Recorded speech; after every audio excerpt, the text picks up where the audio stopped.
Chapter 2 The End of Humanity. This makes things harder, that's for sure. Now I have to find a way past this elevator if I ever want to get out of here.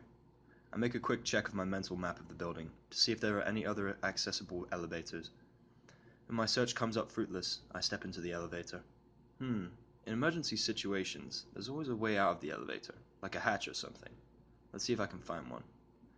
I find that thinking aloud helps a great deal, as it keeps me from thinking about how fucking insane this entire situation really is. I cast my gaze around the interior of the elevator, and sure enough, I find a hatch in the roof of the car. Grinning, I grasp the handle and yank downwards, only for me to realize when it's locked. Come on! Can I get a break here? I snap at the hatch. Unfortunately, the hatch doesn't feel like explaining itself. It seems to be held shut by a simple deadbolt. I whip out a lockpick, and pah, I wish. That would be dumb. Nobody knows how to use a lockpick in college, especially not a nerd like me. Damn it, why can't I be like one of those characters in stories that are perfect at everything? I hold both hands over my head and slam them into the hatch, hoping to force it open. Seeing how rusted everything is, I'm thinking that the deadbolt may be in a similar state of disrepair. The hatch resists the first hit, though I can hear creaking and snapping. I hit it again and get a similar result. 2 more hits and the deadbolt snaps, allowing the hatch to open outward. Finally, to some good fortune at last. Now let's get out of here. I reach up and grab the edge of the square hole. Now it's just a matter of pulling myself up. I strain my muscles as hard as I can, but it really hurts. Damn, how does that Tomb Raider chick make it look so easy? Ignoring the pain, I hoist myself into the elevator shaft. I almost fall down when I realize that the elevator car is not stable. I can hear a creaking sound again, and my blood runs cold when I see that the cables holding up the car are practically rusted through. I hurl myself at the ladder on the wall of the shaft, just as the cables snap with a horrendous screech, and the elevator plummets into the basement level of the building. I grasp desperately at the rungs of the ladder, but the first one I touch breaks under my weight, and I fall several feet before I grab a lower, more stable rung. Finally, in a stable position, I remain as still as possible. Shut up, Haley Baker, go away.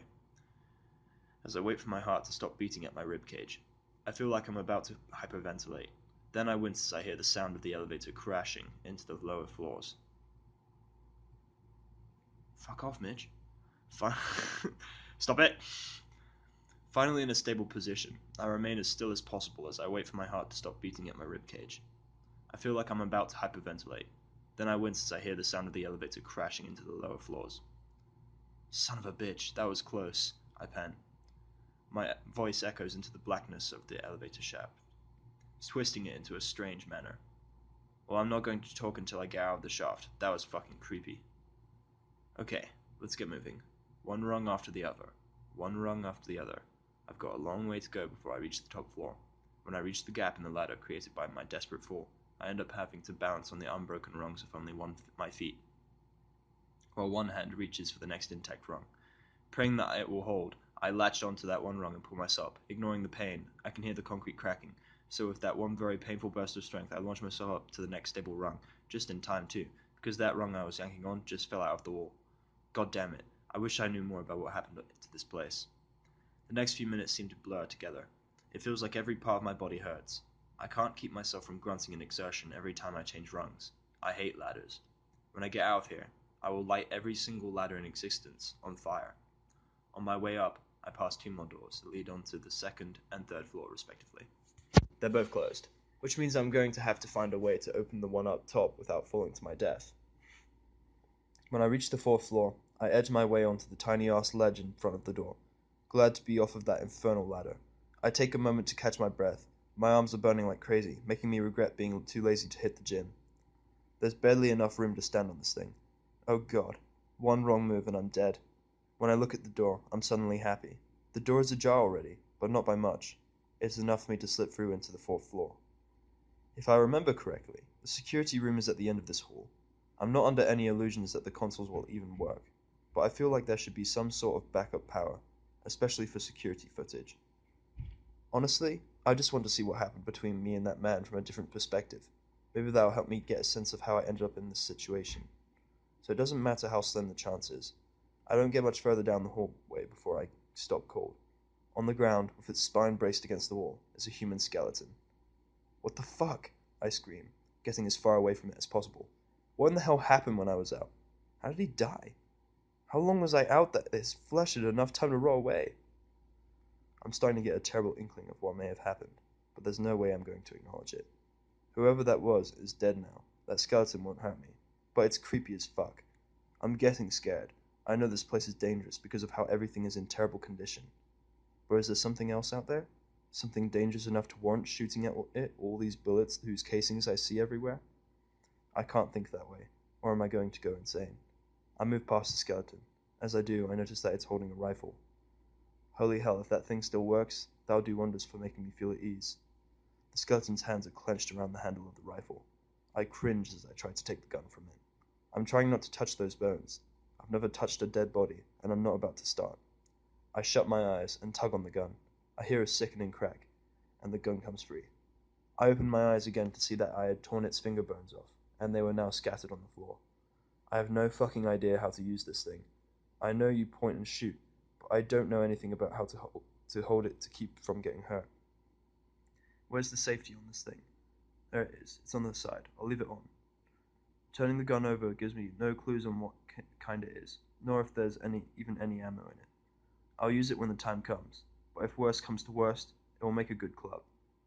The door to the security room is on the ground, shattered to pieces, the wood now rotting. On the larger pieces I could see... Are those claw marks? I can't help it. I start hyperventilating. I can't seem to get enough air, causing me to fall against the doorway. I need to get out of here. I'm going to do what I came to do, and then I'm getting the absolute fuck out of Dodge.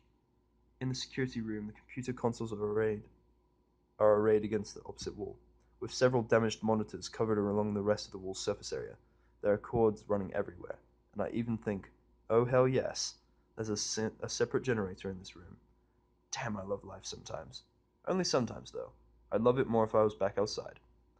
A single punch of the power button later, and the generator in the room sputters to life. Some of the screens power on, though a lot of them are corrupted with static or broken screens. To my surprise, there's no login screen.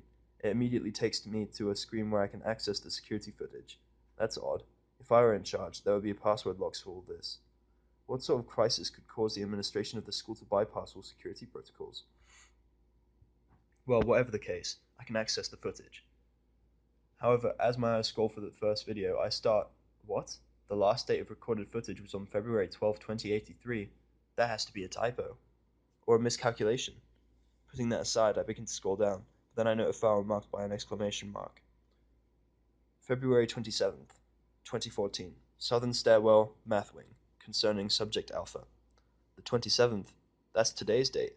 Or at least that's the date my phone is telling me. Who or what is Subject Alpha? That sounds less like school administration and more along the lines of military. Of course, for some reason the military entered the building while I was unconscious. That explains why I found a damn rifle and a dead body. The staff didn't have that kind of weaponry, nor did they need it. I hesitantly click on the file, and the video starts to play. An image of the stairwell that I had fallen unconscious in appeared. In the later part of the school day, I can see all the different students walking to class. Then I see myself walking through the bottom stairs, on my way to the computer science. Wow, that's weird. No matter how many times you see it, you'll never get used to seeing yourself on camera. But this means that I am an hour behind what I want to see. I fast forward until the time when my class ends as displayed. Now is about the time when the students will go already home, as there aren't that many that take late classes. Finally, I see the man who had hit me walking into the bottom of the stairwell. I watch him carefully, hoping to see something that would help me understand all of this. Strangely, the moment he walks on screen, a label appears above his head. It read Sombra. Is that his name? It's definitely not a word I've heard of before, so I guess that's a safe assumption. At least I can call him something other than the man. Sombra raises his hands in the video, and a strange green orb appeared before them, steadily growing in size until it was about the size of a soccer ball. My eyes bug out. He just created something from nothing. What sorcery is this? Despite how impossible this seems, that explains the strange green glow I saw. Then I see myself walk out from the top floor, listening to my music like an idiot. Then, to my shock, a label appears above me as well. This one read, Subject Alpha. So I'm Subject Alpha. I'm confused. I feel there is something huge going on behind the scenes that I just can't see. What is the connection between Sombra, me, and the state of this building? My past self collides with Sombra, just as I remember, but this time I see that same green orb go right into my chest, disappearing into my body. I instinctively look down at my chest, but there's nothing to indicate a change of any kind. So what's that green orb, the spell Sombra had been going on about? But that would hint that he had been using magic. That's not possible. Magic isn't a thing. Trust me, if it is as easy as believing in magic to use it, then every kid should have been able to do it. Magic is just the brainchild of creative authors, not something that could have put me out for an hour on end. I don't want to think about this. I don't want to admit that my preconceptions of this world could be wrong.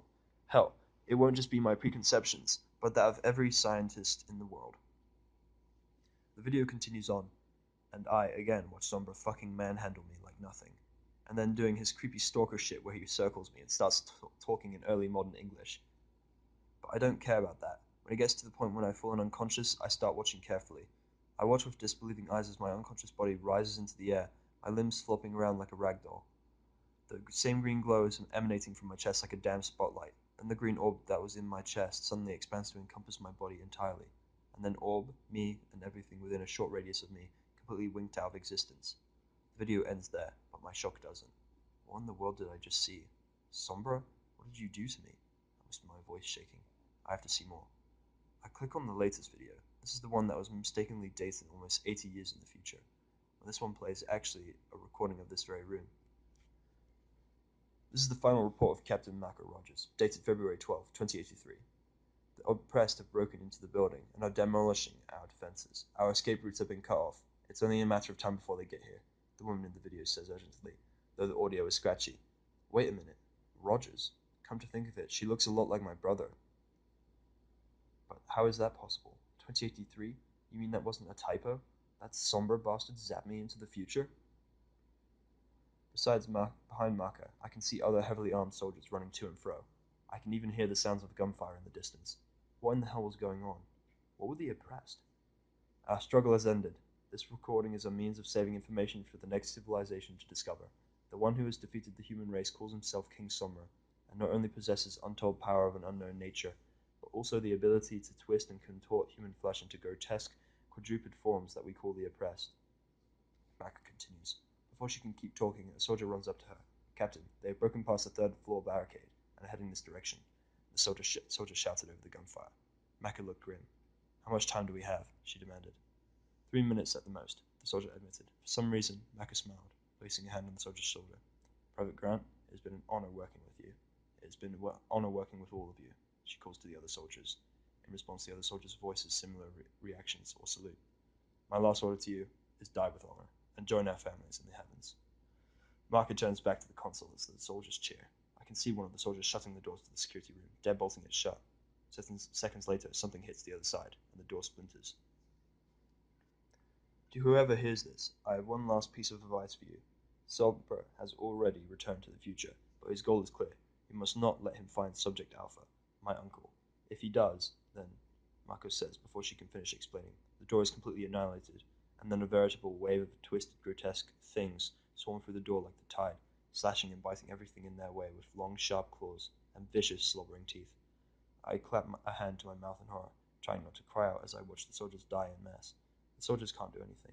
They can't even manage to fire their guns more than once or twice before they are torn apart by what equates to quadruped zombies. Maka manages to deal some serious damage with a grenade, but she can't stop their immense numbers. I can only watch as one of the oppressed grabs her by the throat with one of its hands, claws, paws, hooves, fucking whatever. But right before it tears her to pieces, she lifts up a detonator and presses the button. I have to look away, tears running down my face. I hear the explosion, but I don't want to look at those things tearing that brave woman apart. The video ends there, and so does my mental strength. I collapse into a sitting position against the wall, even as the computer shuts itself off as the generator uses the last of its fuel. So much new information has been handed to me, so many thoughts run through my head. I can hardly sort through them even as I write this. I'll attempt to summarize them, though. I have to sort through all this, whether or not I believe it is besides the point. The man who used his sorcery or whatever on me, his name is King Sombra, and he apparently came from the future and exterminated the human race. For some reason, I'm really important to him, which makes sense considering how angry he was when I absorbed that, whatever it was. That's not even the worst part. I'm in the future too, by at least 80 years, which means that everyone I know and love is probably... Oh fuck, if I accept that as true, they are already dead because of Sombra, which means... I fall onto my knees, tearing at my hair.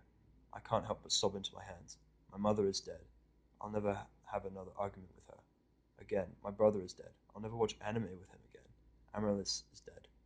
I slam my fist against the ground, not even caring when bits of debris stab into my skin and draw blood. Amaryllis is dead. I'll never love again. This isn't fair. In what seemed to be less than a few minutes, I've lost my entire life. Everyone I've ever cared about is gone. The niece that I didn't even know I had is dead, torn apart right in front of me. Fuck. I'm not even out of college. I'm not strong enough to deal with all this.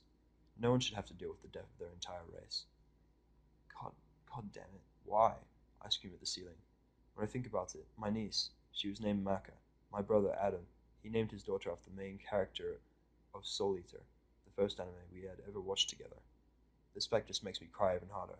I don't know which is worse, knowing that someone would never love me, or know that someone did, and I put them through the same pain that I'm feeling right now. Adam, I'm so sorry. I wish I had told you how much you meant to me.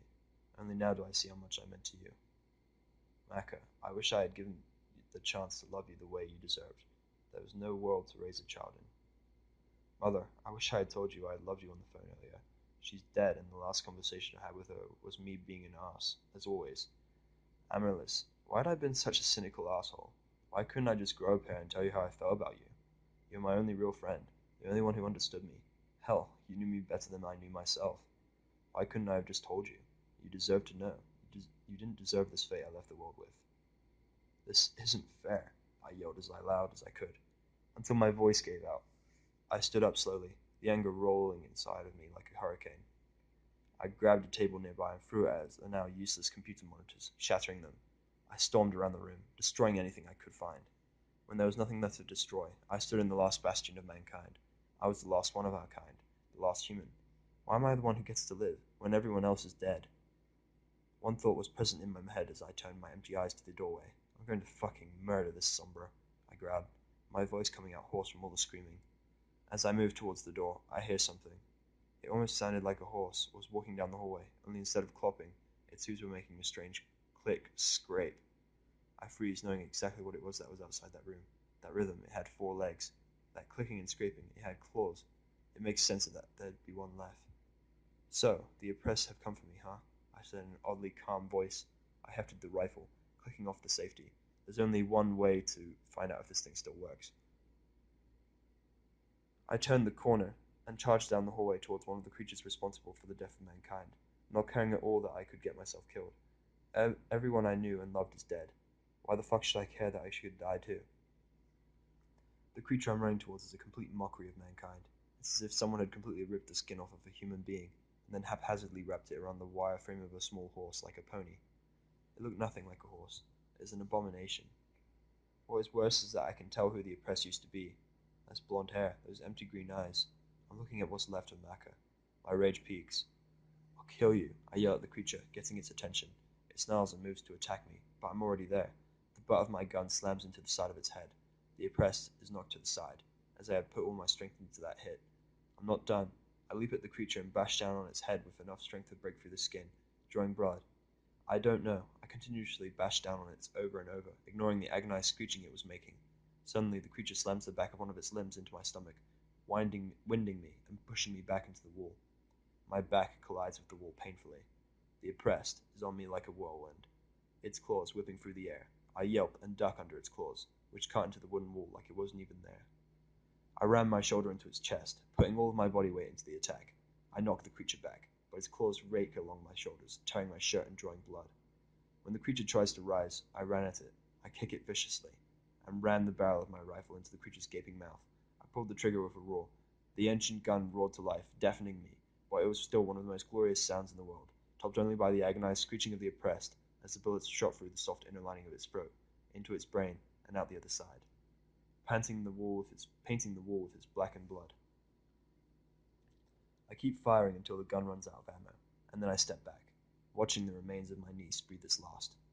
If I can never love you like you deserve to be loved, freeing your soul from this is the least I can do for you.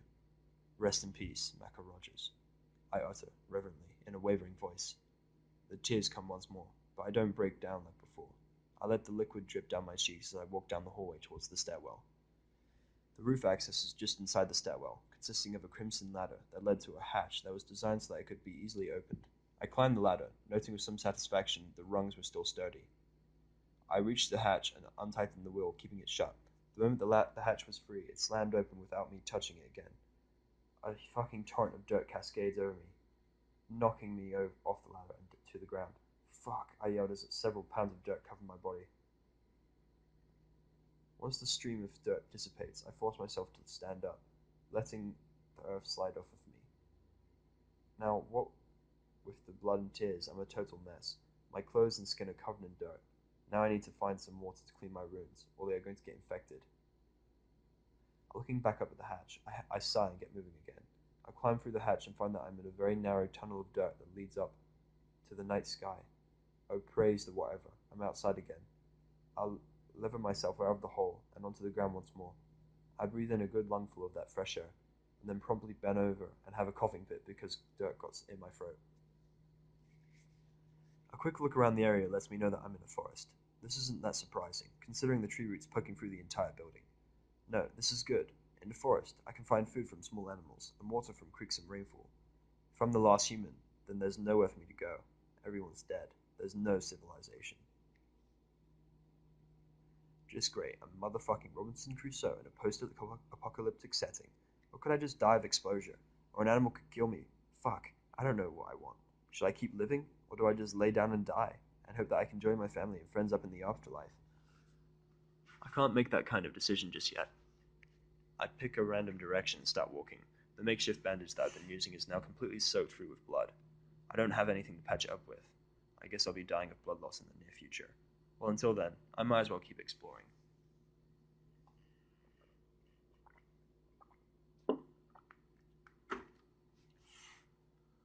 The forest is one messed up place.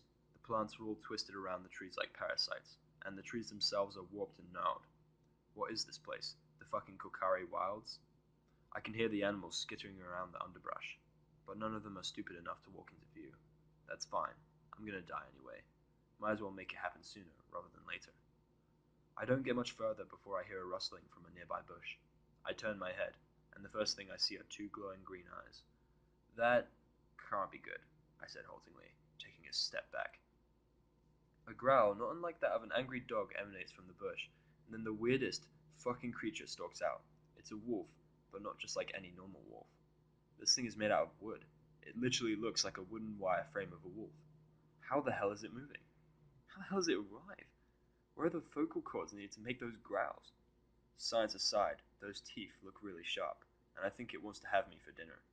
How it will digest me without a stomach, however, is besides the point. The point, I would rather not have anywhere near me. I don't surprise you if you're friendly, I ask it hopefully. The moment I finish talking, the wolf leaps at me with a snarl. Its front claws slice down on my chest, even as it knocks me clear off my feet. Once again, I find myself landing on my back. Right as the wolf is lunging to bite down my face, I bring up my rifle and jam it into its open jaws. It's crazy strong for such a thing, so I have to use both my hands to hold those snapping jaws away from my throat. Since both hands are occupied, its front claws are tearing at my arms, causing me to cry out in pain.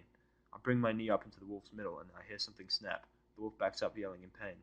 So what does a man do when he bleeds heavily and has only an empty rifle for a weapon? He runs the fuck away, so that's what I do. I turn the other direction and just fucking book it. Shit, shit, shit, shit, shit. I curse even as I run. This day just gets worse and worse. That's the understatement of the century. I'm sprinting through the undergrowth now, knocking thin boughs of thickets out of my way as I blindly try and put as much distance between me and that goddamn wolf. What do you even call a wolf made of wood? A Timberwolf? I chance to look behind me. What I see spurs me on to ignore the pain in my everywhere. I put on a burst of speed. Behind me, not only is that one wolf really trying to catch up to me, it's also brought friends. Yeah, an entire pack of fucking Timberwolves is chasing me. Why is that everything I've met since waking up wants to fucking kill me? A leafy bough that I pushed out of my way swings back in my direction, cutting into my cheek and leaving behind a stinging gash. Ouch! God damn it! I hissed in agony. Looking ahead, I spot a light blurring from the darkness. I don't care what it is. I change my course to head straight for it. I can hear the damn Timberwolves catching up to me. I don't have much time before they overtake me and rip me to shreds. The source of light reveals itself as a window carved into the side of a large tree. There's even a door set into it, with a menacing looking mask pinned to the trunk above it. Fucking, I don't even stop to think about it. I hurl open the door and slam it shut behind me. The wolves slam into it seconds later, barking and whining in frustration.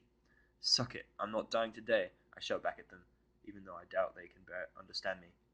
I let out a crazy laugh, reveling in my newfound safety. I must be going crazy. Well, now this is quite a surprise. What manner of being presents itself before my eyes? I hear a deep, female voice say. If I didn't know better, I'd say that her voice had hints of African American descent in it. I raised my eyes to see the strangest creature. If I had to guess, I'd say I was looking at a zebra, but it seemed too small. Its blue eyes were also larger than they should be, and let's not even count the rings and earrings decorating its body, almost as if it had personalized its appearance. I know you were able to speak. Use your voice now. Don't be meek. My jaw drops as I see the zebra moving its lips. That fucker is talking to me. Yup, I'm definitely going crazy.